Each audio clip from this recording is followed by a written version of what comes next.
Hello everyone, आप सभी लोगों का स्वागत है टीचिंग परीक्षा के आज की इस वीडियो में, जिसके अंदर में फ्रेंड्स हम लोग सामाजिक विज्ञान की एक जो हमारी महत्वपूर्ण श्रृंखला चल रही है उसको एक कदम और आगे बढ़ाएंगे। जितने भी लोग यहाँ पर में जुड़ चुके हैं उन सभी लोगों का बहुत बहुत स्वागत है। सभी को आदाब, नमस्कार, सत श्री अकाल। Ladies and gentleman, boys and girls, आप सभी का बहुत बहुत स्वागत है। और जैसे कि मैं यहाँ पर मैं देख पा रहा हूँ फ्रेंड्स कि कंटिन्यूसली हमारे साथ में लोग जुड़ते जा रहे हैं, उन सभी का स्वागत। डायरेक्टली फ्रेंड्स हम लोग हमारे पहले क्वेश्चन की तरफ में आगे बढ़ते हैं। ठीक है, देखिए भारत में किस क्षेत्र में से होते हुए बौद्ध धर्म तिब्बत पहुंचा था, ये क्वेश्चन जो है फ्रेंड्स काफी बार एग्जाम के अंदर में आ चुका है आप लोगों का।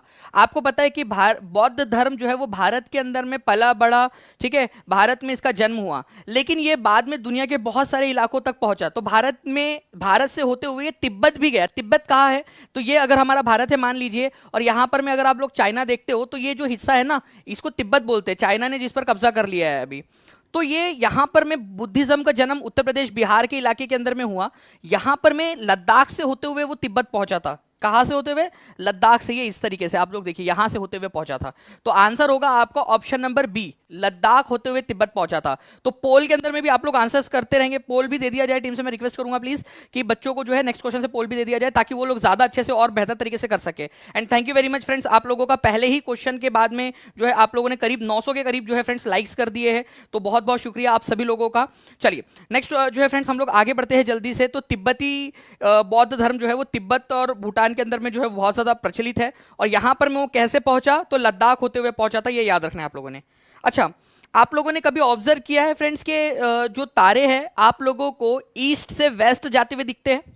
नहीं ऑब्जर्व किया होगा, ठीक है। आप तो बस तारे देखा, बहुत देर तक देखा ही नहीं, ठीक है। कुछ लोग होते हैं दिल जले आशिक, जो ऊपर देखते हैं तारों के अंदर में भी उनको जो है वो अपनी मैडम की जो है वो फोटो दिखती है। हाँ, ये उसकी नाक, हाँ थोड़ी सी टेढ़ी हो गई लेकिन ठीक है, नाक है उसकी। तो इस तरीके से आप लोग मतलब कोशिश करते हो तो आप देखते होंगे कि वो ईस्ट से जो है वो वेस्ट की तरफ में जा रहा है। इवन आप सूरज भी देखो, ईस्ट से वेस्ट की तरफ में जाते हुए दिखता है आप लोगों को। तो ऐसा क्यों होता है? क्या पूरा का पूरा यूनिवर्स जो है वो ईस्ट से वेस्ट की तरफ में घूम रहा है इस वजह से? हमारी पृथ्वी सूरज के अराउंड घूम रही है इस वजह से? हमारी पृथ्वी रोटेट हो रही है ईस्ट टू वेस्ट इस वजह से? या हमारी पृथ्वी रोटेट हो रही है वेस्ट से ईस्ट? तो फ्रेंड्स देखिए, आप लोग कभी ट्रेन में अगर बैठे हो, या बस में बैठे हो, या गाड़ी में बैठे हो, या साइकिल में बैठे हो, या कभी पीछे भी बैठे हो, नहीं चलाया हो, तो आप जब आगे जाते हो तो आपको बाकी चीजें पीछे जाते हुए दिख रही है। अगर आप इधर साइड में जा रहे हो एक दिशा में, तो बाकी चीजें आपको पीछे दिशा में जाते हुए दिखती है। तो बिल्कुल वैसे ही फ्रेंड्स, अगर ईस्ट टू वेस्ट आपको जाते हुए चीजें दिख रही है, पूरब से पश्चिम, मतलब हमारी पृथ्वी जो है, ठीक है, वो कहां से कहां घूम रही है आप लोगों की? ठीक है, हमारी पृथ्वी जो है वो पश्चिम से पूरब की तरफ में घूम रही है। इसी वजह से ये चीजें हमको पीछे की तरफ में इस तरीके से जाते हुए दिखती है। तो आंसर आपको ऑप्शन नंबर डी होगा। कितने लोगों ने सही आंसर लगाया था? 71% लोग जो है फ्रेंड्स उन्होंने सही आंसर लगाया था। बहुत बढ़िया, इसी तरीके से आप लोग पढ़ते रहिए। और दूसरे ही क्वेश्चन के अंदर में जो है फ्रेंड्स हम लोग यहाँ पर में जो है बहुत तेजी से आप लोगों का नंबर भी बढ़ता जा रहा है, लाइक्स का नंबर भी बढ़ता जा रहा है। ऐसे ही आगे बढ़ते रहेंगे सभी लोग जल्दी जल्दी से। तो हमारी पृथ्वी कौन से डायरेक्शन में घूमती है, ये क्वेश्चन इंडिविजुअली एग्जाम के अंदर में आ चुका है। वेस्ट से ईस्ट में, ठीक है, पश्चिम से पूरब की तरफ में जा रही है पृथ्वी, इस तरीके से घूम रही है पश्चिम से पूरब की तरफ में। इसी वजह से बाकी चीजें हमको ईस्ट टू वेस्ट दिखती है। सूरज भी हमें ईस्ट से वेस्ट की तरफ में जाते हुए दिखाई देता है। समझ आ गया आप लोगों को? चलिए, तो अगर इंडिविजुअल क्वेश्चन आ जाए, मैं टीम से रिक्वेस्ट करूंगा कि एक जो क्वेश्चन था वो भी लगा दिया जाए, अगर मिल जाता है जल्दी से, जो एक्चुअल क्वेश्चन था एग्जाम का कि कौन से डायरेक्शन में घूमती है पृथ्वी। नाउ फ्रेंड देखिए, एक क्वेश्चन है आप लोगों का, बड़ा क्वेश्चन है, मल्टी स्टेटमेंट क्वेश्चन है आप लोगों के लिए। यहां पर मैं आप लोग देखिए, जहांगीर के फरमान से अंग्रेजों को सूरत में एक फैक्ट्री स्थापित करने की अनुमति मिली। ठीक है, तो किसके फरमान से मिली थी? जहांगीर के फरमान से। जहांगीर कौन था? मुगल बादशाह था, अकबर का बेटा। ठीक है, तो उसको सूरत में जो है एक फैक्ट्री स्थापित करने की अनुमति दी थी उसने अंग्रेजों को। मसूलीपट्टनम में अंग्रेजों का एक कारखाना स्थापित हुआ। पुलिकट के पास आराम गांव में एक अंग्रेजी कारखाने की स्थापना हुई। इंग्लैंड के लिए सर थॉमस रो का प्रस्थान। आप लोगों को बताना है कि यहां पर में, ठीक है, करेक्ट इवेंट कौन सा है, क्रोनोलॉजिकल इवेंट। अब देखिए क्वेश्चन बड़ा है फ्रेंड्स, ठीक है, लेकिन आप लोगों को नंबर भी उसी तरीके से फिर बड़े मिलेंगे यहां पर में। अगर आप लोग इस क्वेश्चन को सॉल्व कर पाए तो बहुत बढ़िया तरीके से आप लोग कर पाओगे। देखिए जो है मसूलीपट्टनम, क्या एज पर एनसीईआरटी बता रहा हूं, 8वीं कक्षा की एनसीईआरटी के अनुसार आप लोगों को बता रहा हूं, मसूलीपट्टनम के अंदर में फैक्ट्री स्थापित करना जो है ये इवेंट हुआ था 1611 के अंदर में। प्लीज याद रख लीजिए आप सभी लोग। सूरत के अंदर में जो फैक्ट्री स्थापित करने की अनुमति मिली थी जहांगीर से, वो मिली थी 1613 में, ठीक है, 1613 में, 1613 के अंदर में, ये याद रखेंगे आप सभी लोग। इसके अलावा अगर आप लोगों से बात करूं, थॉमस रो, ठीक है, कब आए थे? थॉमस रो जो है फ्रेंड्स 1615 में भारत आए थे, लेकिन उसके बाद में 1620 में वापस चले गए। और थॉमस रो का बहुत बड़ा हाथ था भारत के अंदर में जो है अंग्रेजी जो व्यापार था उसको स्थापित करने में। सर थॉमस रो 1615 में आया था, 1620 में चला गया। तो प्रस्थान, वापस जाना, डिपार्चर, ठीक है, 1620 के अंदर में गया था वापस वो। और पुलिकट के पास में, आराम गांव के पास में जो है फ्रेंड्स पुलिकट, ठीक है, अंग्रेजों की फैक्ट्री लगना, ठीक है, आंध्र प्रदेश के अंदर में आपकी, तो ये लगी थी आप लोगों की 1626 के अंदर में, 1626 में। ये एनसीईआरटी में दिया हुआ है, इसी वजह से आप लोगों को बता रहा हूं, ये चार चीजें। तो अब इसका आप लोग लगाओगे। 1000 से ज्यादा लाइक कर दिया फ्रेंड्स आप लोगों ने, बहुत बहुत शुक्रिया आप सभी लोगों का, ठीक है।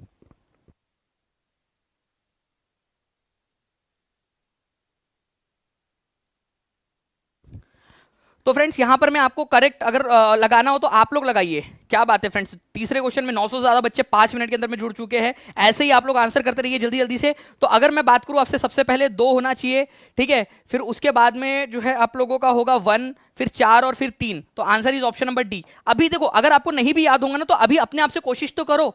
कौन कहता है आसमान में छेद नहीं हो सकता? एक पत्थर तो जरा तबीयत से उछालो यारो। ये सारी चीजें याद हो जाएंगी, थोड़ी प्रैक्टिस की जरूरत है बस, ठीक है। और अगर आप लोग तैयार हो, आप लोग जो है पढ़ने के लिए तैयार हो, तो मैं आपको पढ़ाने के लिए भी तैयार हूं, बिल्कुल। ओके, चलिए, तो D is the correct answer. I hope आप लोगों ने देखने के बाद एटलीस्ट कम से कम लगा दिया होगा। ओके, उसके बाद में जो है फ्रेंड नेक्स्ट क्वेश्चन की तरफ में आगे बढ़ते हैं। आप लोगों को बताना है यहां पर में कि जूते हुए खेत का साक्ष्य कहां पर में मिला है। ये भी एनसीईआरटी बेस्ड क्वेश्चन है आप लोगों का, जूते हुए खेत के सबूत कहां पर में मिले हैं। तो जूते हुए खेत के सबूत जो है फ्रेंड्स आप लोगों को मिले हैं राजस्थान के कालीबंगान में, ठीक है। तो कालीबंगा नाम की एक जगह है राजस्थान के अंदर में, यहां पर में आपको हड़प्पा सभ्यता के सबूत मिलते हैं। हड़प्पा सभ्यता, यहां पर में भी एक शहर था हड़प्पा सभ्यता का कालीबंगा के अंदर में, और यहां पर में हमको जूते हुए खेत के सबूत मिलते हैं। तो आंसर आपका ऑप्शन नंबर ए हो जाएगा, ठीक है। तो कालीबंगा, यहां पर में आपको जूते हुए खेत के सबूत मिलते हैं। इसके अलावा जो है आप लोगों को जो है फ्रेंड्स एक और चीज याद रखना है, यहां पर में आपको लकड़ी का एक हल भी मिलता है, लकड़ी का, ठीक है। वो किसानों के पास में हल होता है ना, जिससे वो खेत को जोतते हैं, तो एक लकड़ी का हल भी आप लोगों को मिला है यहां पर में। ओके, तो कालीबंगान, जूते हुए खेत के सबूत आप लोगों को मिलते हैं। इंपॉर्टेंट क्वेश्चन है, बहुत सारे एग्जाम्स के अंदर में आप लोगों से पूछा जा सकता है, ठीक है। और पहले ही 6 मिनट के अंदर में हम लोग जो है फ्रेंड्स 1000 के पास पहुंच गए हैं। बहुत बहुत शुक्रिया आप सभी लोगों का। राज सुंदरी देवी के बारे में कौन सा वाला कथन असत्य है आपको बताना है, और इसका पोल दे दिया जाए, क्योंकि मैं चाहता हूं कि बच्चे पहले इसका आंसर करें, उसके बाद में ही मैं आप लोगों को इसके बारे में बताऊंगा, ठीक है।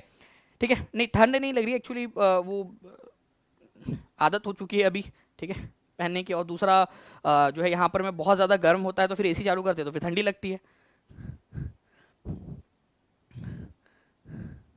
बताइए जल्दी जल्दी यहाँ पर में।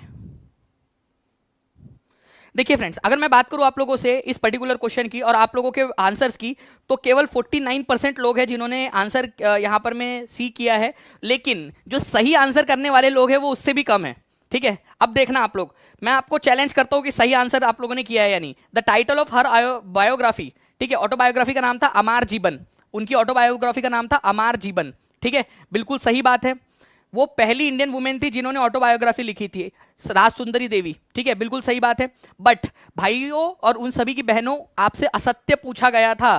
केवल 14% लोग जो है आप लोगों के, उन्होंने सही आंसर किया है। कितने लोग हैं यहाँ पर में जो यहाँ पर में ट्रिक हो गए, क्लीन बोल्ड आपका 1000 से ज्यादा बच्चे देख रहे हैं यहाँ पर में, और केवल 14, ठीक है। अब देखिए, अब मैं जब बता रहा हूं तब यहाँ पर में पोल बढ़ता जा रहा है, अब आंसर लगा रहे जो लोग, अब बाद में लगा रहे हैं आंसर, अब 20% हुआ है जाकर।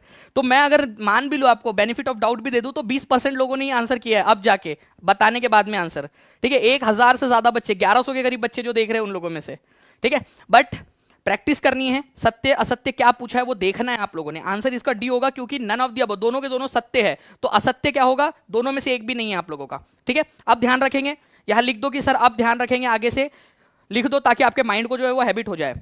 नेक्स्ट क्वेश्चन की तरफ में आगे बढ़ते हैं आप लोगों के। जो है अमार जीवन जो है फ्रेंड्स, ये राज सुंदरी देवी ने लिखा है, आपका हिस्ट्री और सिविक्स दोनों के अंदर में दिया हुआ है। अमार जीवन जो है कब पब्लिश हुई थी, ठीक है, 1876 में। प्लीज इसको याद रख लीजिए आप लोग, आने वाली आप लोगों की जो एग्जाम से सीटेट के बाद में भी आप जब दोगे, ठीक है, चाहे DSSS हो, यूपी का सुपर टेट हो, यूपी टेट हो आप लोगों का, या फिर आप बिहार TRE की एग्जाम दे रहे हो, KVS दे रहे हो, AWS दे रहे हो, उसमें भी काम आएगा आपको। ओके, इसके अलावा जो है फ्रेंड्स आपको बता दूं कि इनकी जो बायोग्राफी थी वो बंगाली भाषा में, अमार जीवन बंगाली भाषा में प्रकाशित हुई थी, ठीक है। चलिए देखिए, ये मैं आपसे कह रहा था ना कि एक जो क्वेश्चन है आपका जो एग्जाम के अंदर में पूछा गया आपसे, जो बच्चा स्टार्टिंग से देख रहा है वो इसका आंसर कर पाएगा। जल्दी से आप लोग आंसर कीजिए, चलिए आप लोग आंसर कीजिए, मैं इसका आंसर नहीं बताऊंगा, आप लोगों को आंसर करना है इस पर्टिकुलर क्वेश्चन का, ठीक है। 10 सेकंड दूंगा मैं आप लोगों को, 10 सेकंड के अंदर में आप लोग आंसर अगर कर देते हो, ठीक है, तो आगे बढ़ जाएंगे हम लोग यहाँ पर में जल्दी।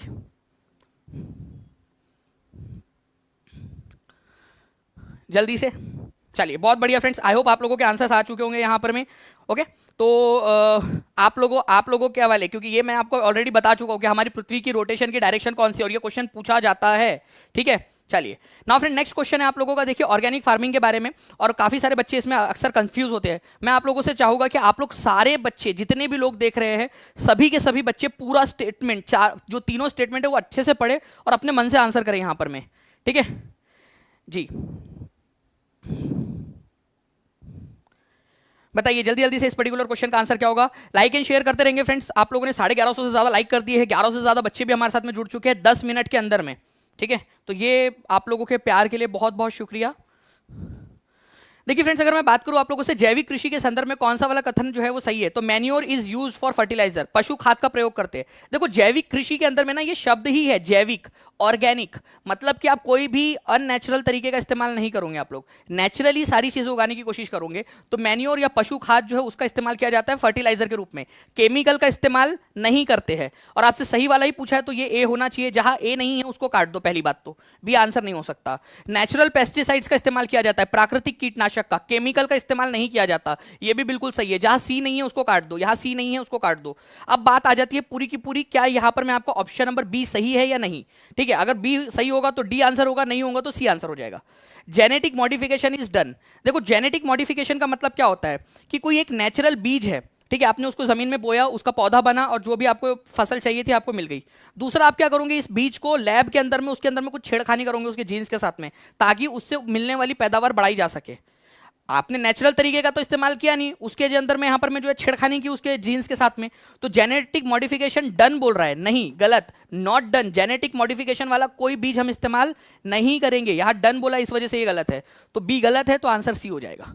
ठीक है, और यहां पर मैं 55% लोग हो चुके हैं मेरे बोलते बोलते, फिर 54 फिर 55, मतलब जैसे जैसे लोग आंसर लगा रहे हैं ऊपर नीचे हो रहा है यहां पर में।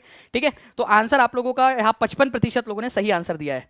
ठीक है, चलिए बहुत बढ़िया। अब मुझे उम्मीद है कि आगे में जब ये धीरे धीरे हम लोग आगे बढ़ेंगे तो 100% लोग जो इसका आंसर सही देने लगेंगे। नेक्स्ट क्वेश्चन की तरफ में आगे बढ़ते हैं हम लोग फ्रेंड्स। देखिए एक स्टेटमेंट है और ये आपका 8th स्टैंडर्ड के एनसीईआरटी से लिया गया स्टेटमेंट है, एनसीईआरटी। ठीक है, 8th स्टैंडर्ड के एनसीईआरटी से लिया हुआ है। राष्ट्रवाद को बढ़ावा देने वाली हर चीज आगे बढ़नी चाहिए, जो चीज आगे बढ़ती है उसको आगे बढ़ाना चाहिए, और उसके रास्ते में रुकावट डालने वाली हर चीज को खारिज कर दिया जाना चाहिए। कई सारे लोग जो है ना रुकावटें डालते हैं, जो अच्छी चीजें होती है उसके अंदर में रुकावटें डालते हैं। हमने यही कसौटी भाषाई प्रांतों पर भी अपनाई और इस कसौटी के हिसाब से हमारी राय में उनका समर्थन नहीं दिया जा सकता। ये किसका कथन था? आपको पता है फ्रेंड्स कि कोई अच्छा काम करता है ना तो जो है कुछ लोग रहते हैं जिनको देखा नहीं जाता और वो फिर अलग अलग प्रकार के जो है वो बातें करते हैं। पहली बात तो देखो मुझे ऐसा लगता है यार किसी को भी ज़बरदस्ती जाके छेड़ना नहीं चाहिए, इससे ना पता चलता है कि आप जेलसी आ गई है या कुछ इस तरीके से चीज़ें हो गई है, पता नहीं इस तरीके से होता है। तो ज़बरदस्ती जब कोई आपको नहीं छेड़ रहा है, आपके बारे में सोचता भी नहीं, आपके बारे में कभी बात नहीं किया, कभी कुछ नहीं किया, ठीक है, तो छेड़ना भी नहीं चाहिए उस इंसान को जाके। ठीक है, तो देखिए फ्रेंड्स यहाँ पर मैं राष्ट्रवाद को बढ़ावा देने वाली हर चीज़ को आगे बढ़ना चाहिए और उसके रास्ते में रुकावट डालने वाली हर चीज़ को जो है खारिज कर दिया जाना चाहिए। किसका कथन था? अगर ये क्वेश्चन आ जाए आप लोगों से तो सरदार वल्लभ भाई पटेल का कथन था। ये एनसीईआरटी के अंदर में दिया हुआ है। तो in the context of formation of states, जो भाषाई आधार के ऊपर में राज्य बनाने की जब मांग उठी थी तो तब उनका ये कथन था। ठीक है, ये आप लोगों ने याद रखना है, इंपॉर्टेंट है, एग्जाम के अंदर में आपसे पूछा जा सकता है। ठीक है, अब देखिए फ्रेंड्स यहाँ पर मैं एक बात आप लोगों से करना चाहूंगा, जस्ट आपसे 30 सेकेंड लूंगा एक चीज़ के लिए। देखिए फ्रेंड्स एक कोई जंतर मंतर या मंत्रा, ठीक है, वो मंत्रबाजी करने वाले किसी एक इंसान ने ज़बरदस्ती छेड़ा। ठीक है, उनका कहना था कि जब आपको ओएमआर शीट भेजनी है तो फॉर्म क्यों भरवाए? भाई कोई जादू की छड़ी नहीं है हमारे पास में, ठीक है, कि कोई मंत्र फेंका और जो है आपका एड्रेस आ गया। मैं आपको बता दूं मेरे पास में ये लिस्ट है, केवल उत्तर प्रदेश की लिस्ट है, ये उत्तर प्रदेश वालों को जिनको भेजना है। ठीक है, ये केवल ऐसे 28 राज्य और मैं आपको बता दूं अंडमान निकोबार के अंदर में 16 है, 16 बच्चों ने अंडमान निकोबार से भी फॉर्म भरा है। ये केवल यूपी की लिस्ट है, ठीक है, जिसको हम लोग वो जो किड भेज रहे, आप देखिए तो ये इनका एड्रेस कहाँ से आएगा? फॉर्म ही नहीं भराएंगे तो फॉर्म क्यों भरा है? ठीक है, ये इसका। उसके बाद में मैं आपको बता दूं कि ये आपकी ओएमआर शीट जो आपके घर पे आ रही है, यह ओएमआर शीट है और आप देख सकते हो यहाँ क्यूआर कोड भी दिया गया आपको, ताकि आप जब इसको स्कैन करोगे तो आपके मोबाइल में आपका पेपर खुल जाएगा। ठीक है, उसको देखकर, मोबाइल में पेपर देखकर आप इसमें गोले भर सकते हो। आपको लगता है कि आप लोग प्रिंट निकालोगे तो आप लोग उसको कर पाओगे? और दूसरी चीज़, जहाँ तक बात प्रिंट की है ना, तो आज जो भी अगर मान लो चीटिंग करके, या चलो अच्छी बात है, करना चाहिए, चलो हमसे कोई सीखे, कुछ तो भी कर रहा है, आधा ही कर रहा है हमारा, लेकिन कम से कम कर रहा है। ये देख सकते हो दानिश एक चैनल है, ये देखिए 15 दिसंबर कौन सा है, 2020 में शेयर कर चुका था मैं टेलीग्राम के ऊपर में ओएमआर शीट। मुझे पता है कि बच्चे लोग जो है डाउनलोड कर नहीं कर पाते।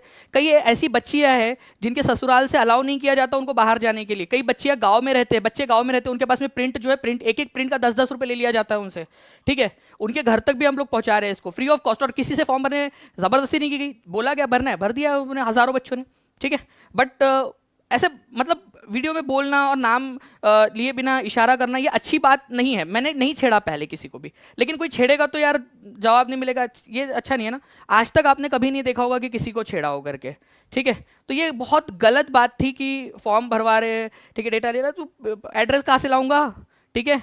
सबने अपना एड्रेस कुरियर थोड़ी करके रखा हुआ है, एड्रेस कैसे लाएंगे, एड्रेस है एक एक बच्चे का एड्रेस है, उनका क्यों पूरा सॉर्टिंग की हुई है कि कैसे कैसे है उनके पिन कोड के साथ में, ठीक है। इसके अलावा आप लोगों को भेजे जा रहे हैं यहाँ पर में मोटिवेशनल कोड जो आप चिपका सकते हो। आप लोगों को टाइम मैनेजमेंट की शीट है, जब आप तक सक्सेस किट पहुंचेगी तब आप लोग देखोगे कि कितनी प्यारी सक्सेस किट आप लोगों तक आई है, ठीक है, फ्री ऑफ कॉस्ट आई, आपके घर तक पहुंचाया है। क्योंकि मुझे पता है कि जब भेज चुका था मैं तो, ये तो ना 2020 में भेज चुका था आपको, तो ठीक है। और डालना ही है तो भाई तुम लोग टेलीग्राम पे डाल दो, क्यों ऐप पे भी क्यों बुला रहे हो, फिर वो भी तो बात होती कि ऐप पे भी क्यों बुला रहे हो, डायरेक्ट टेलीग्राम पे डाल दो, बोल दो डाल दिया करके टेलीग्राम पे, जैसे मैंने डाल दिया था।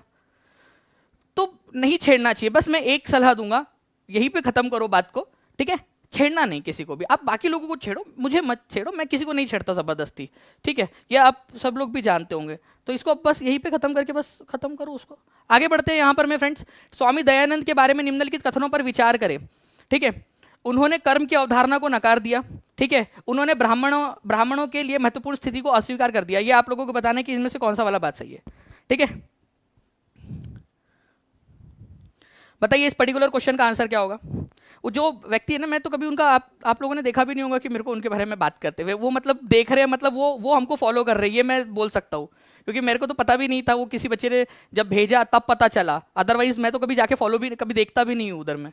तो मतलब वो देखते हैं, ये बहुत अच्छी बात है कि भाई चलो यार अब हम आगे बढ़ रहे, कुछ तो अच्छा लग रहा है अभी जी। देखिए फ्रेंड्स, यहाँ पर मैं अगर मैं बात करूं, उन्होंने कर्म की अवधारणा को नकार दिया, उन्होंने ब्राह्मणों के लिए महत्वपूर्ण स्थिति को अस्वीकार कर दिया था। अगर मैं स्वामी दयानंद सरस्वती के बारे में आपसे बात करूं, जो एनसीईआरटी के अंदर में दिया हुआ है, तो दर्शन को अस्वीकार कर दिया था उन्होंने कहा कि दुनिया जो है केवल एक भ्रम है, ठीक है, अंतिम उद्देश्य भगवान के साथ में आत्मा का मिलन है, ये स्वामी दयानंद सरस्वती का मानना था, ठीक है। उनका मानना था कि सब कुछ पुनर्निर्धारित भाग्यवत होता है, मतलब कि यहाँ पर में सब कुछ पुनर्निर्धारित होता है, ऐसा जो है हम लोग यहाँ पर में नहीं कह सकते, तो वो उसके अंदर में नहीं मानते थे। कर्म की अवधारणा को तो स्वीकार किया, लेकिन जो है नियति भाग्य के सिद्धांत को उन्होंने अस्वीकार कर दिया था। तो सब कुछ पुनर्निर्धारित होता है, भाग्य के हिसाब से चलता है, ऐसा नहीं है। आपको अपने कर्म करने पड़ते हैं, जब आप अच्छा कर्म करोगे तो अच्छी चीजें मिलेंगी आपको, ठीक है, और अच्छे से आप आगे बढ़ोगे, लोग भी आपको फॉलो करेंगे, लोग भी आपके साथ में जुड़ते चले जाएंगे, ठीक है। तो कभी सामने से खुद से जाके किसी का वो मत करो, ठीक है। तो प्रत्येक व्यक्ति को अच्छे कर्मों का स्वयं का उद्धार के लिए कार्य करना चाहिए, अच्छे कर्म करने चाहिए, और जो है अच्छे कर्म से स्वयं का उद्धार करने के प्रति आगे बढ़ना चाहिए। यहाँ पर में उन्होंने ब्राह्मणों के लिए प्रमुख सामाजिक एवं धार्मिक स्थिति को अस्वीकार कर दिया था। उन्होंने कहा कि जो है ब्राह्मण जो है वो प्रमुख सामाजिक और धार्मिक स्थिति है, मानव ईश्वर के बीच में मध्यस्थ होने के उनके दावे का खंडन किया। मतलब कि जो है ना, ब्राह्मण लोग जो है जो है ब्राह्मण जो पंडित वगैरह होते हैं, वो ईश्वर और जो बाकी के जो इंसान बच गए हैं, बाकी के जितने भी, ठीक है, उनके बीच में एक ब्रिज है, उसको उन्होंने खारिज कर दिया। उन्होंने बोला कि भगवान से आप डायरेक्टली जो है मिलन कर सकते हो, डायरेक्टली आप भगवान के साथ में संपर्क में रह सकते हो, ठीक है, अपने कर्मों के आधार पर। उन्होंने कर्म की अवधारणा को नकार दिया, गलत, उन्होंने नकारा नहीं, स्वीकार किया था। उन्होंने ब्राह्मणों के लिए महत्वपूर्ण स्थिति को अस्वीकार कर दिया, ठीक है, ये सही बात है कि उन्होंने बोला कि ब्राह्मणों को अलग स्थिति देना, उनको सुपीरियर मानना, ये गलत है। ऐसे हमारे बहुत सारे जो समाज सुधारक आए हैं, ज्योतिबा फूले आए हैं, आपके संत कबीर आए हैं, बहुत सारे जो समाज सुधारक आए, उन्होंने यही वाली बात जो है वो कही थी। तो आंसर इसका ऑप्शन नंबर बी हो जाएगा, ओनली 2 इज करेक्ट, ठीक है, ओनली 2 इज करेक्ट, ये याद रखेंगे आप सभी लोग, ओके। उसके बाद में जो है फ्रेंड्स, अगर मैं बात करूं आप लोगों से कि manufacturing of steel, baking of bread, weaving of cloth, ठीक है, तो आप लोगों को बताना है इस पर्टिकुलर क्वेश्चन का जो है आंसर क्या होगा। Manufacturing of steel, baking of bread, weaving of cloth.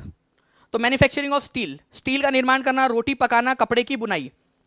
तो देखो सबसे पहली बात तो यहां पर मैं प्राइमरी एक्टिविटी जो है ना, उसके अंदर में क्या होता है, आप लोग डायरेक्टली नेचर से, प्रकृति से जो है वो आप चीज़ों को लेते हो, ठीक है, कोई जो है चीज़ों को परिवर्तित नहीं कर रहे, प्रकृति से आपको जो चीजें मिल रही है। स्टील का निर्माण करने के लिए आपको क्या होता है, आपको जो है आयरन की जरूरत होगी, ठीक है, आयरन की है, उसके अंदर में आप लोग जो है यहाँ पर में कार्बन मिलाओगे, आप उसके अंदर में बहुत सारी और भी चीजें जो है मिलाओगे एक निश्चित अनुपात के अंदर में, तब जाकर वो स्टील बनता है, क्रोमियम मिलाओगे, तो ये आप लोगों का सेकेंडरी एक्टिविटी हो जाता है, मैन्युफैक्चरिंग सेकेंडरी एक्टिविटी आपका, ठीक है। उसके बाद में बेकिंग ऑफ ब्रेड, रोटी पकाना, रोटी डायरेक्टली खेत में तो उगती नहीं है, आप परिवर्तित करते हो ना गेहूं को पीस कर और फिर आटा बना के और आप जो है उसको परिवर्तित करते हो, ये भी सेकेंडरी एक्टिविटी में आएगा।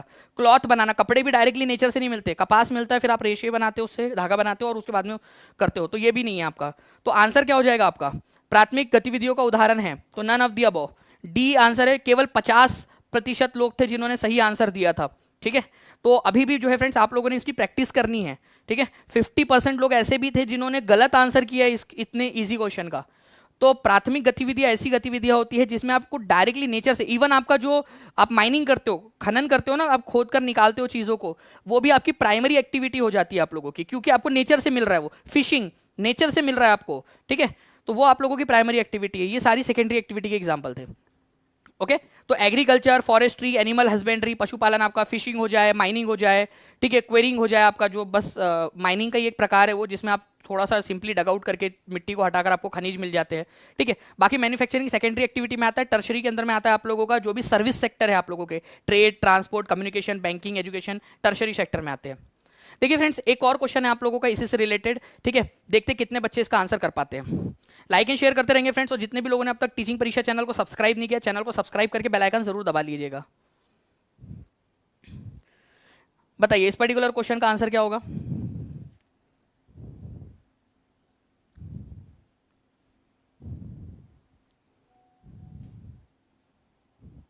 देखिए अगर मैं बात करूं फ्रेंड्स, यहां पर मैं आप लोगों की primary activities are concern with the processing of natural resources, ठीक है। प्राथमिक गतिविधियां प्राकृतिक संसाधनों के प्रसंस्करण से संबंधित है। कृषि शब्द लैटिन शब्द एगर या एग्री से लिया गया है, ठीक है। तो जो आपको अभी मैंने बताया यहां पर में कि आपका जो प्राथमिक गतिविधियां है, ठीक है, वो प्राकृतिक संसाधनों के प्रसंस्करण से संबंधित है, नहीं। देखिए प्राइमरी एक्टिविटीज जो है आपकी वो प्रोसेसिंग से संबंधित नहीं है। नेचुरल रिसोर्स जो है वो अपने आप में खुद प्राइमरी गतिविधियों के प्रोडक्ट है। अगर आप प्रोसेसिंग कर रहे हो, प्रोसेसिंग का मतलब हो जाता है एक प्रकार से आपका, आप उसमें मैन्युफैक्चरिंग कर रहे हो, ठीक है, या आप उसका जो है रूपांतरण कर रहे हो, ट्रांसफॉर्मेशन कर रहे हो, ट्रांसफॉर्मेशन कर रहे हो, आप उसके अंदर में कोई भी परिवर्तन कर रहे हो, तो वो आपका सेकेंडरी एक्टिविटी हो जाएगा ना, प्राइमरी थोड़ी रहेगा। मान लीजिए फॉर एग्जाम्पल आपने जो है वो कपास उगाया, अब उसकी जब आप प्रोसेसिंग कर दोगे, ठीक है, मतलब उससे कपड़ा बनाओगे आप, ठीक है, धागा बनाओगे, कपड़े बनाओगे, वो तो सेकेंडरी एक्टिविटी हो गया, प्राइमरी थोड़ी रहा। समझो बात को, एग्जामिनर कैसे घुमा सकता है आप लोगों को, ठीक है। तो यहां पर मैं प्राथमिक गतिविधियां प्राकृतिक संसाधनों के प्रसंस्करण से संबंधित है ऐसा बोलकर इसने गलत कर दिया।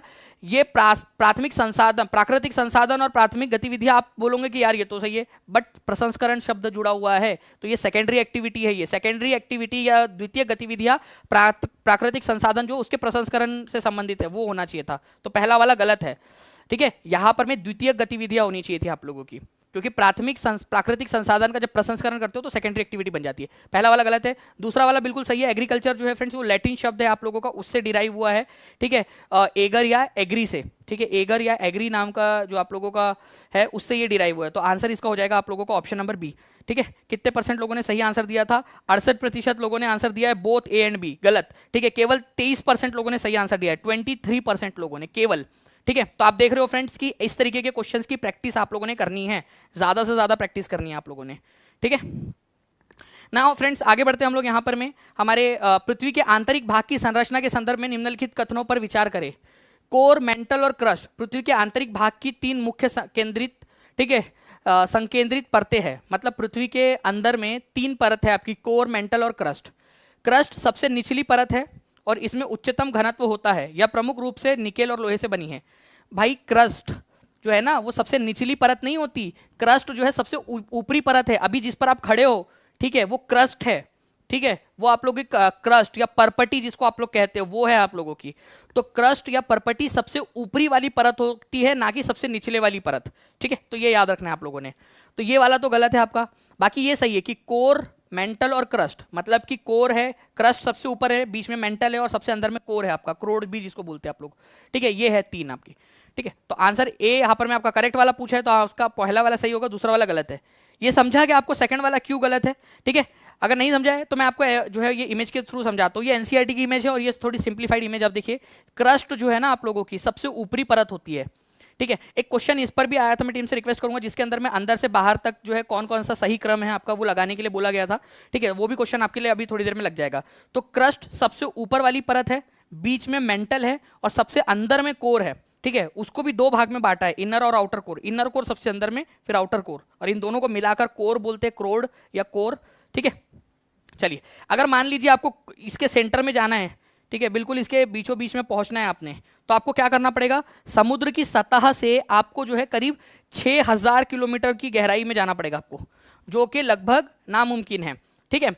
तो यहां पर मैं याद रखना है फ्रेंड कि 6000 किलोमीटर की गहराई में जाना, आज तक जो है फ्रेंड्स हम 100 किलोमीटर की गहराई में भी नहीं जा पाए हैं, ठीक है, बहुत दूर की बात है अभी तक। तो और 6000 किलोमीटर की गहराई में जाना पड़ेगा अगर हमको यहाँ पर पृथ्वी के सेंटर में पहुंचना है तो। और वो भी कहाँ से, ऐसा नहीं कि अभी आप जहाँ से खड़े हो वहां से आपको खोदना स्टार्ट करना है, नहीं, आपको ओशियन फ्लोर से, ठीक है, जो फ्लोर है ओशियन का, समुद्र सतह, वहां से 6000 किलोमीटर की गहराई में जाना पड़ेगा आपको, ठीक है। तो ये याद रखेंगे आप सभी लोग, इंपॉर्टेंट है, एग्जाम के अंदर में आप लोगों से आगे में भी पूछा जा सकता है।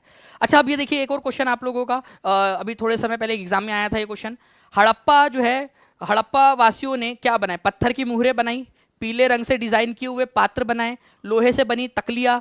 तकली क्या होता है, स्पिंडल वर्ल्स का मतलब होता है आप लोगों का जिसके अंदर में धागा गूंदा जाता है ना, उसको स्पिंडल वर्ल्स या तकली कहते हैं। तो लोहे से बनी तकलिया, सोने के बर्तन।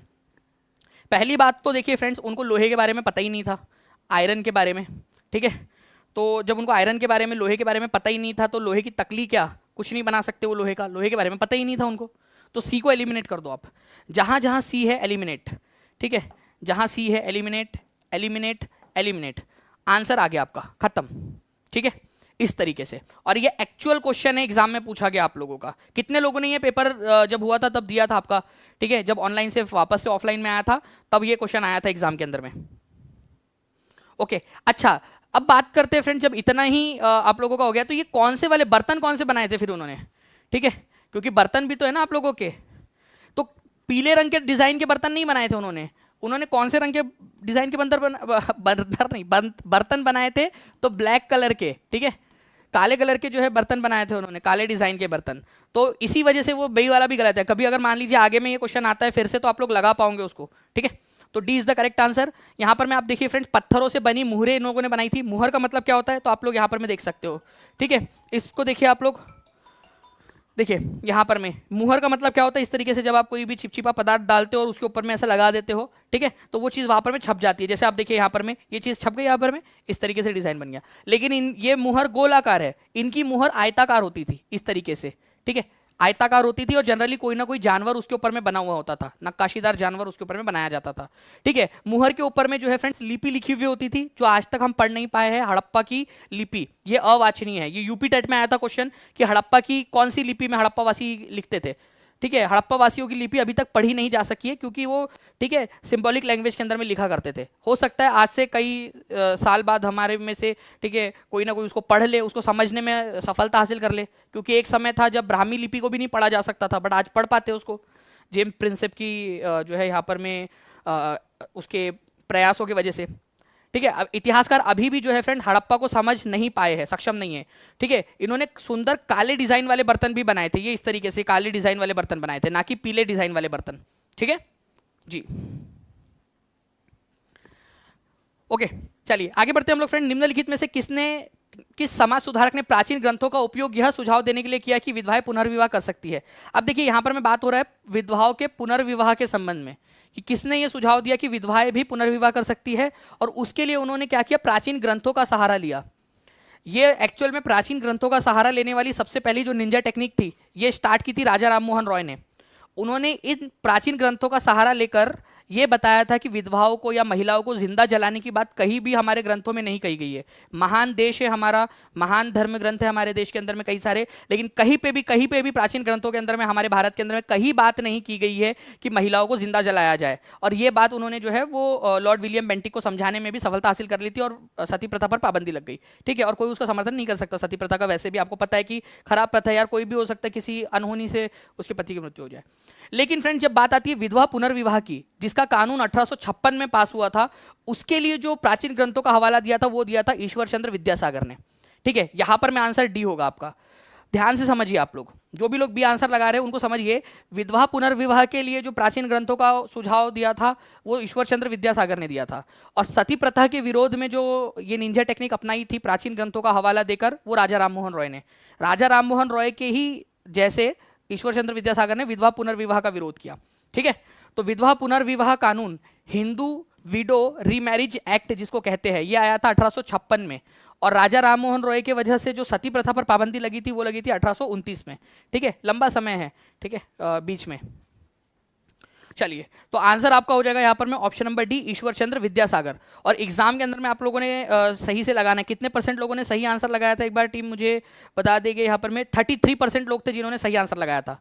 1500 से ज़्यादा बच्चे देख रहे हैं फ्रेंड्स। ठीक है, 1350 से ज़्यादा लाइक्स आपने कर दिए। जल्दी जल्दी से लाइक भी करते रहेंगे और टीचिंग परीक्षा चैनल को सब्सक्राइब भी करते रहिए, ताकि ऐसे ही हम लोग और भी बहुत सारे जो क्वेश्चन है उनको सॉल्व कर सके।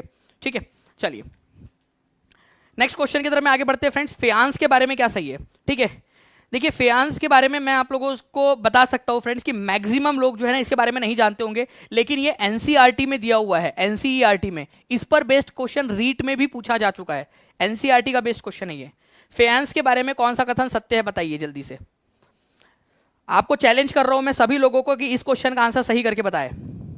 ठीक है, वैसे तो यहां पर मैं थोड़ा सा भी अगर आप लोग जो है फ्रेंड्स थोड़ा माइंड लगाओगे आप लोग, और थोड़ा सा भी अगर आपको पता होगा इसके बारे में, तो आप लोग आराम से इसका आंसर कर पाओगे। ठीक है,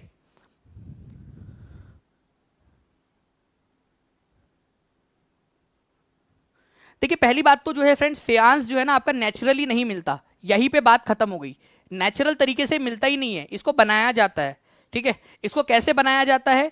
इसमें क्या होता है आपका, आप जो है चिकनी मिट्टी और जो है आप जो चिकनी मिट्टी होती है आप लोगों की वो लेते हो। ठीक है, उसके अंदर में ग्लू या गम डाल देते हो और उसको मिक्स करते हो आप लोग। ठीक है, सैंड को भी इसके अंदर में डाला जा सकता है आप लोगों का, क्वार्ट्स पाउडर को भी डाला जा सकता है।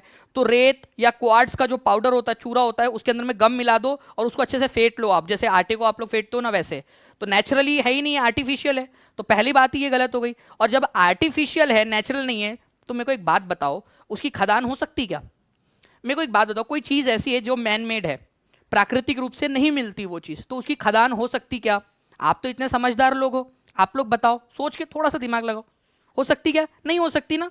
तो फिर ये पहला वाला भी तो गलत हो गया कि उसकी खदान है मेहरगढ़ में। अरे मेहरगढ़ क्या कहीं नहीं हो सकती उसकी खदान, क्योंकि वो मिलता ही नहीं नेचुरली, उसको बनाया जाता है। ठीक है, तो पहले दो तो गलत हो गए, वन गलत है, दो जहां दिया है वो गलत है आप लोगों का, यहां वन दिया हुआ है वो भी गलत है, खत्म हो गया।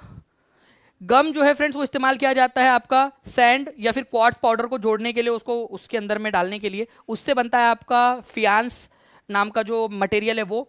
फिर क्या करते हैं आप लोग, उससे जो भी शेप देना है आपको वो शेप दे सकते हो। जैसे मान लीजिए आपने ये मस्त पैकी एक जो है जानवर बनाया है फेंस से, कोई भी आप जो है बीड्स चूड़ियाँ वगैरह भी बना सकते हो आप लोग, इयरिंग्स बना सकते हो, बर्तन बना सकते हो इससे। इसके बाद में क्या किया जाता है, ठीक है, इसके सरफेस को थोड़ा सा ग्लेज किया जाता है, थोड़ा सा घिसा जाता है ताकि इसमें चमक आ जाए। देखिए जाए भाई के चेहरे पे चमक देखो आपके, है ना, बढ़िया से चमक आ गई है, उसकी बॉडी पे चमक आ गई है, घिस के उसको थोड़ा चिकना कर दिया जाता है। और फेंस जो है फ्रेंड्स इसका इस्तेमाल जो है केवल जानवर बनाने के लिए या बर्तन बनाने के लिए नहीं, बल्कि चूड़ियाँ वगैरह बनाने में भी करते हैं। तो ये तीसरा, चौथा और पाँचवा सही है आपका। ओके, तो ये पॉइंट्स याद रखने थे आप लोगों ने फेंस के बारे में। तो आंसर इसका ऑप्शन नंबर सी होगा। कितने लोगों को जो है यहाँ पर में इनका आंसर सही था, कितने परसेंट लोग थे जिनका आंसर सही था? सी आंसर होना चाहिए था यहाँ पर में। तो आंसर आप लोगों ने जो है फ्रेंड, बहुत सारे लोग हैं बिल्कुल इन्होंने सही आंसर लगाया है। ऐसे ही जो है फ्रेंड्स आगे बढ़ते रहेंगे आप सभी लोग। तो फेंस जो है आपको याद रखना है, आपका नेचुरली नहीं है, ये आर्टिफिशियल सब्सटेंस है आपका, इसकी कोई जो है आपकी खदान वगैरह नहीं होती। ओके, तो इसमें आप क्या करते हो, सैंड का या क्वार्ट्ज के पाउडर का, ठीक है, जो स्फाटिक पत्थर होता है उसके चूरन को, या फिर बालू को, बालू मतलब रेत, उसमें आप गोंद को मिलाकर इसको तैयार करते हो। कृत्रिम रूप से तैयार किया जाता है इसको, ना कि नेचुरली है ये। ओके, चलिए। अच्छा, इसके अंदर में कलर जो है जनरली कौन से कलर के बर्तन इसमें बनाए जाते थे या चीज़ें जो बनती थी, ब्लू या सी ग्रीन? ये देख सकते हो आप लोग, ब्लू कलर या सी ग्रीन कलर के जो है चीज़ें इससे ज़्यादातर बनी हुई हमको मिली है हड़प्पा समय काल की। नाउ मृदा के निम्नलिखित लक्षणों पर विचार कीजिए। चलो विचार करते हैं। उपरोक्त में से कौन सा लक्षण जनक चट्टान द्वारा निर्धारित होता है? जनक चट्टान, मिट्टी आप लोगों ने देखी होंगी, ठीक है। मिट्टी जो होती है ना फ्रेंड्स, ठीक है, उसकी अलग अलग प्रॉपर्टीज होती है। अलग अलग प्रकार की मिट्टियाँ होती है। मिट्टी का कलर कैसा होगा, उसका टेक्सचर कैसा होगा, उसका गठन कैसा होगा, मोटाई कितनी, कितनी मोटी परत होगी मिट्टी की, कितना उसमें ह्यूमस होगा, कितनी परमेबिलिटी, परम जो यहाँ पर में पारगम्यता का मतलब होता है फ्रेंड्स, उसके अंदर में कितना पानी जो है अंदर में जा सकता है, उसके अंदर में पास ऑन हो सकता है। तो इनमें से कौन सी वाली चीज़ उसके पेरेंट के ऊपर में डिपेंड करती है। पेरेंट चट्टान मतलब मिट्टी जो बनती है ना आपकी, वो क्या होती है, वो टूट टूट कर बनती है। जो पत्थर होता है, चट्टानें होती है, वो धीरे धीरे लाखों करोड़ों सालों तक टूटते रहती है, उसके बाद में वो मिट्टी में निर्मित होती है। तो कलर देखिए, अगर हम इंडियंस हैं तो हम इंडियंस जो है वो अंग्रेजों जैसे गोरे तो हो नहीं सकते, ठीक है, माता पिता से जीन्स प्राप्त होते हैं, उसी के जरिए रहते, तो कलर हो जाता है आप लोगों का, ठीक है। ये आप लोगों का उसके ऊपर में डिपेंड करता है। किस पे डिपेंड करता है कि मिट्टी जो है उसके पेरेंट रॉक कैसी थी आप लोगों की, ठीक है, टेक्सचर, ठीक है, गठन कैसा रहेगा, क्या क्या उसके अंदर में चीज़ें रहेगी, टेक्सचर उसका, ठीक है, किस प्रकार से वो दिखेगी, ये निर्भर करता है आपका कि उसकी पेरेंट चट्टान कैसे थी, जनक चट्टान कैसे थी, ठीक है। अलग अलग प्रकार की जनक चट्टानें तो अलग अलग प्रकार की ठीक है मिट्टी। ओके, परमेबिलिटी ऑफ सॉइल भी जो है आप लोगों की जनक चट्टानों पर निर्भर करती है। कैसे? अब मान लीजिए कि चट्टान ऐसी है जो छोटे छोटे कणों में टूटती है, तो उसकी परगम्यता जो है वो कम रहेगी। क्यों? क्योंकि वो छोटे छोटे कण जो है वो आपस में सटे सटे से रहेंगे, पानी को जाने ही नहीं देंगे। पानी बोलेंगे अरे भाई जाने दो ना, मेरे को थोड़ा सा नीचे जाने दो, वो बोलेंगे नहीं, ठीक है, सब पास पास में है। अगर मान लो वो मोटे मोटे छोटे बड़े बड़े कणों में टूटती है, ठीक है, तो पानी क्या होगा, ऐसे इधर उधर से ऐसा ऐसा करते करते अंदर घुस जाएगा पानी, परमेबिलिटी ज़्यादा रहेगी। तो परमेबिलिटी जो है फ्रेंड्स वो भी जनक चट्टान पर डिपेंड करती है कि वो छोटे छोटे कणों में टूटा है या रिलेटिवली थोड़े बड़े कणों के अंदर में टूटा है, ठीक है। तो आपका ए बी और ई, ए बी और ई जो है आपका ऑप्शन नंबर 1 के अंदर में दिया हुआ है फ्रेंड्स, ठीक है। तो इस प्रकार से आप आंसर लगा सकते थे। बाकी जो है थिकनेस, मोटाई, वो समय पर डिपेंड करता है कि कितना समय मिला है उसको बनने में। अगर मान लीजिए कि लंबा समय मिला है तो ज़्यादा मोटी परत बनेगी, धीरे धीरे करके जितना और समय मिलता जाएगा और मोटी परत हो जाएगी, ठीक है, परत मोटी हो जाएंगी, ठीक है। ह्यूमस, ह्यूमस डिपेंड करता है उसके आसपास के अंदर में कौन से पेड़ पौधे हैं, कौन से पशु वगैरह है, क्योंकि जब पेड़ पौधे टूट जाते हैं, सड़ जाते हैं, गल जाते हैं, तो उससे ह्यूमस निर्माण होता है। ह्यूमस मतलब एक जो है आपका उसके अंदर में न्यूट्रिएंट्स वगैरह होते हैं जो बाकी और पेड़ पौधों को उगने में मदद करते हैं, ठीक है। तो वो जो पहले के पेड़ पौधे थे उन पर निर्भर करता है ह्यूमस कितना रहेगा वहां पर में। ओके, तो ये थोड़ा सा याद रखना है आप लोगों ने। Parent material, climate, topography, plant and animals, time, ये सारी चीज़ें मिट्टी निर्माण में मदद करती है। बाकी पेरेंट मटेरियल या पेरेंट रॉक बहुत सारी चीज़ें डिसाइड करती है चट्टानों की, जैसे कि कलर, टेक्सचर, केमिकल प्रॉपर्टीज़, उसमें कौन कौन से केमिकल्स रहेंगे, मिनरल कौन कौन से रहेंगे, परमेबिलिटी, ये पेरेंट रॉक। प्लीज़ इसको एक बार लिख सकते हो कि आप सभी लोग, आप लोग एक बार लिख दो। देखो आप ही के भले के लिए बोल रहा हूँ, आप लोगों को जो है ज़्यादा लंबे समय के लिए चीज़ें याद हो जाएगी, ठीक है। चलिए पीयू जी बोल रहे 2000 प्लस कीजिएगा इस, तो चलिए जल्दी जल्दी से करने की कोशिश कीजिए फ्रेंड्स, 2000 प्लस। देखिए तो आंसर आप लोग जो है यहाँ पर मैं इसको लिख दीजिए क्योंकि ये क्वेश्चन आता है एग्जाम के अंदर में। नाउ अब देखिए एक क्वेश्चन और आप लोगों के लिए, इस पर्टिकुलर क्वेश्चन के अंदर में क्या बोला गया है, इसमें बोला गया है insolation is an important factor that influences the distribution temperature, ठीक है। अब बताइए, इंसोलेशन, आतपन एक महत्वपूर्ण कारक है जो तापमान के वितरण को प्रभावित करता है। आतपन की मात्रा भूमध्य रेखा से ध्रुवों की ओर बढ़ती है, तापमान भूमध्य रेखा से ध्रुवों की ओर घटता जाता है, ठीक है। तो आप लोगों को बताना है इसमें से आपका बेसिकली जो है वो क्या चीज़ है। Insolation is an important factor that influences the distribution temperature, ठीक है, तापमान के वितरण को प्रभावित करता है आतपन। आतपन की मात्रा भूमध्य रेखा से ध्रुवों की ओर बढ़ती है, आतपन भूमध्य रेखा से ध्रुवों की ओर घटता जाता है। अगर सबसे पहले मैं अगर आपको आतपन के बारे में बताऊं कि आतपन होता क्या है, तो आप लोग समझिए यहां पर में, ठीक है, कि आतपन क्या चीज होती है। इंसोलेशन जो है ये होता है amount of incoming solar radiation, ठीक है, जो अर्थ तक पहुंच रही है। जैसे कि ये यहाँ पर में सूरज है, सूरज जो है उसकी गर्मी यहाँ आती है, ठीक है, तो कितनी गर्मी जो है सूरज की पृथ्वी तक पहुंची, उसको इंसोलेशन या आतपन कहते हैं।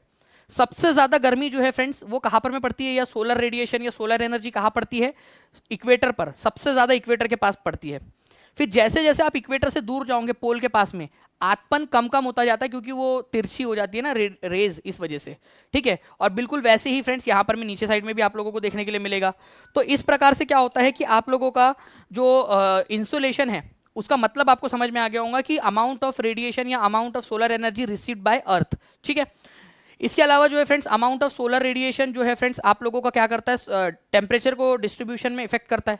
ऑब्वियस सी बात है, देखिए आतपन यहाँ ज्यादा है तो यहाँ पर में हाई टेम्परेचर रहता है, जैसे जैसे आप पोल की तरफ में जाते हो टेम्परेचर कम कम होता जाता है, यहाँ टेम्परेचर कम होता है आपका, है ना। तो टेम्परेचर डिस्ट्रीब्यूशन में मदद करता है या उसको प्रभावित करता है। अब आप खुद से देखिए ना यहाँ पर में कि अमाउंट ऑफ सोलर रेडिएशन जहां पर में ज्यादा रहेगा वहां ज्यादा टेम्परेचर, जहां पर में कम जो है सोलर रेडिएशन वहां पर में कम तापमान, तो डिस्ट्रीब्यूशन ऑफ टेम्परेचर को उसने प्रभावित किया है, सही बात है। उसके बाद में जो है फ्रेंड्स जहां पर में हायर इंसोलेशन रहता है वहां हायर तापमान रहता है, जहां कम इंसोलेशन रहेगा वहां पर में कम तापमान रहेगा।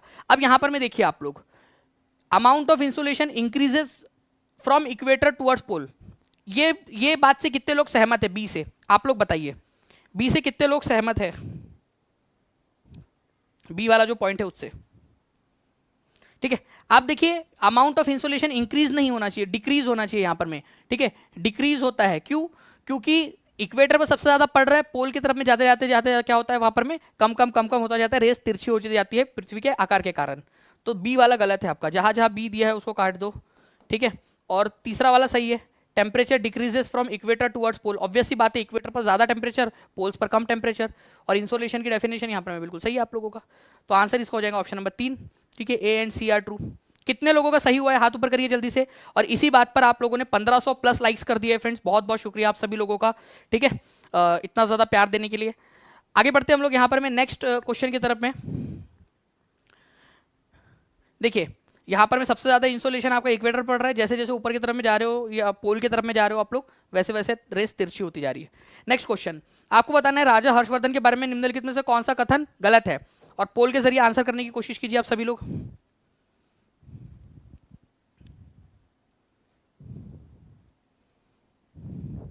देखिए यहां पर मैं बोला गया he was born in 1590 AD to king Prabhakar Vardhan, Prabhakar Vardhan के घर में उनका जन्म हुआ था।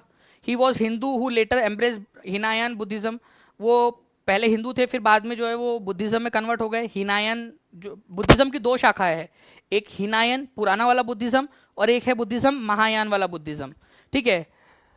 His deed were praised by Chinese Buddhist traveller, ठीक है।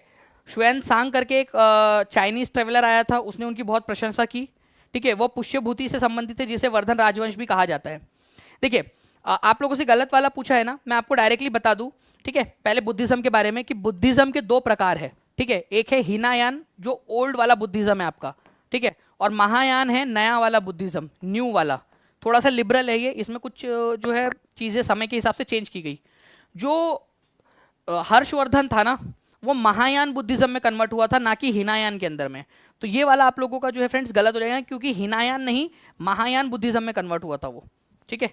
यहां पर में क्या हो जाएगा महायान, महायान नया वाला बुद्धिज्म था, महायान महायान बुद्धिज्म, ठीक है। इतनी सी बात अगर आपको पता होती तो आप लोग बहुत आसानी से इस पर्टिकुलर क्वेश्चन का आंसर लगा पाते, ठीक है। तो ये याद रखना है, वैन सांग और बाकी के जो लोग थे उनके प्रभाव में आकर उसने हिंदू धर्म से कन्वर्ट होकर महायान जो शाखा है बुद्धिज्म की उसको अपना लिया था, ठीक है।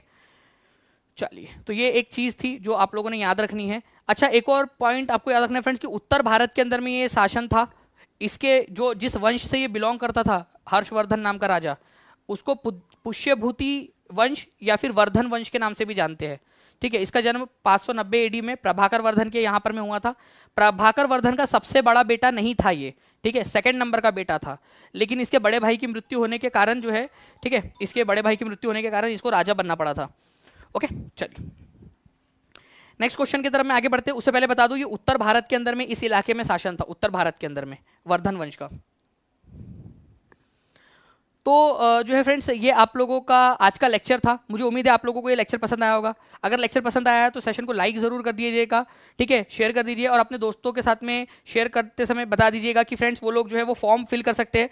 लगभग जो है फ्रेंड्स तैयार हो चुकी है आप लोगों की सक्सेस किट, आप लोगों तक जो है इस तरीके से जो है वो मोटिवेशनल कोड्स भी आप लोगों तक पहुंचेंगे जिसको आप लोग जो है यूज़ कर सकते हो। ऐसी इन हैंड आपके पास में जो है फ्रेंड्स यहाँ पर में OMR शीट पहुंच रही है आप लोगों के पास, वहाँ पर में QR कोड भी रहेगा जिसको स्कैन करके आप अपने मोबाइल के ऊपर में पेपर देख सकते हो, फ्री ऑफ कॉस्ट रहेगा वो भी आप लोगों के लिए, ठीक है, ताकि आप लोग जो है वहाँ पर में उसको सही कर सके, ठीक है। तो आपको जो 20 वो दी गई है वो आप लोगों के लिए है। और इसके अलावा मैं आपको फिर से एक बार बता दूं कि ऑलरेडी आपके साथ में, ठीक है, जो इसकी सॉफ्ट कॉपी है, ठीक है, इसकी ऑलरेडी आप लोगों के साथ में जो है फ्रेंड्स मैंने आपको 2020 में ही 15 दिसंबर 2020 को आप देख सकते हो, अभी भी टीचिंग पर जो दानिश शेख टेलीग्राम ग्रुप है उसके ऊपर में जाकर, ठीक है, वो ऑलरेडी सैंपल OMR शीट आप लोगों के साथ में शेयर कर दी थी। कब? 15 दिसंबर 2020 को, ठीक है। और इसकी जो हार्ड कॉपी है वो भी आप लोगों तक जो है फ्रेंड बहुत जल्दी पहुंच जाएंगी, ठीक है। और मेरे पास में यहाँ पर मैं जो मैं देख रहा था तो यूपी का ही देख लीजिए, हज़ारों बच्चों ने भरा है, हज़ारों बच्चों के एड्रेस है, उन तक पहुँचाना है, ठीक है। उनका नाम, उनका जो है सही एड्रेस और ये सारी चीज़ें उन तक पहुँचानी है। ये केवल अकेला यूपी का डेटा है जो कि उन तक हम लोग पहुँचा रहे हैं, उनका एड्रेस, उनका सब कुछ, पिन कोड वगैरह सब मैच करके, ठीक है। कई सारे बच्चों ने गलती की है, पिन कोड कुछ और डाला, ठीक है, एड्रेस कहीं और का है, तो हम उसको कंप्यूटर से मैनुअली चेक कर रहे हैं कि भाई सही है या नहीं, फिर उनको कई सारे लोगों का करेक्शंस कर रहे हैं उसके अंदर में, ठीक है। तो कोशिश पूरी कर रहे हैं हम लोग यहाँ पर में, ठीक है। रेट क्या है सर इस किट का? बिल्कुल फ्री ऑफ कॉस्ट है यार, एक पैसा भी किसी से लिया हो ना तो बता देना, ठीक है। पूरा फिजिकल कॉपी आपके घर तक पहुंचा के फ्री ऑफ कॉस्ट पहुंचा रहे हैं, जस्ट बिकॉज की, ठीक है, थोड़ी भी अगर मदद कर सकते हो तो कर ले आप लोगों के लिए, ठीक है। बाकी जो है फ्रेंड्स आप लोग समझदार हो, बाकी करिए अच्छे से और इंतज़ार कीजिए, जल्दी आप तक पहुंचेगी। तब तक पढ़ाई के ऊपर में ध्यान दीजिए, आपके पास में इनफ समय मिलेगा कि आप लोग जो है उसको जो है अपना उसके ऊपर में प्रैक्टिस आप लोग कर सके, ठीक है। चलो थैंक यू वेरी मच, मिलते हैं नेक्स्ट क्लास में, टेक केयर।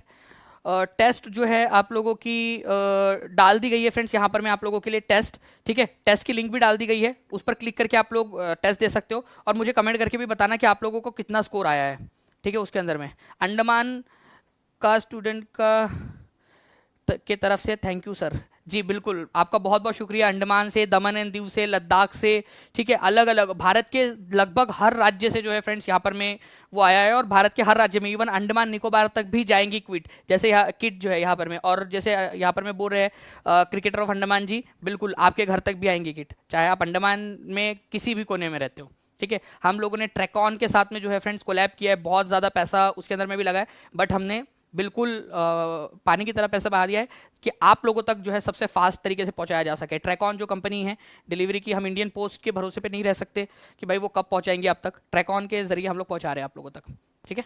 चलिए thank you friends, bye, thank you. Delhi में तो बहुत जल्दी पहुंच जाएंगी, मोस्ट प्रोबेबली 3 दिन के अंदर में दिल्ली में पहुंच जाएंगे, ठीक है, बाय, थैंक यू।